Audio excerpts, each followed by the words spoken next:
అందరికీ నమస్కారం.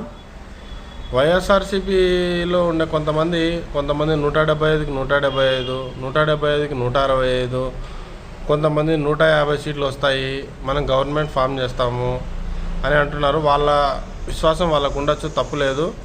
ఖచ్చితంగా తెలుగుదేశం పార్టీకే అనుకూలం ఉంది. ఆంధ్రప్రదేశ్ ప్రజలందరూ తెలుగుదేశం పార్టీనే కోరుకుంటున్నారు. 2024 ఎలక్షన్లలో ఖచ్చితంగా చంద్రబాబు నాయుడు అవుతాడు. చంద్రబాబు నాయుడు అవసరం ఎంతో ఉంది కాబట్టి చంద్రబాబు నాయుడిని మన తెలుగు ప్రజలు కోరుకుంటున్నారు. ప్రస్తుతానికైతే ఇంతకుముందు జగన్కి ఎందుకు వేశారు ఓట్లు అంటే, చంద్రబాబు నాయుడు కంటే జగన్ ఇంకా బెటర్గా చేస్తాను పరిపాలన అంటేనే జనాలు నమ్మి జగన్కి ఓట్లు వేశారు. ఇది ప్రధాన కారణం. అదేవిధంగా మితిమీరిన హామీలు ఇవ్వడం వలన కూడా జగన్ అధికారంలోకి వచ్చాడు. ఇది వాస్తవం. ఇది ఎంతమంది నిజమో కదా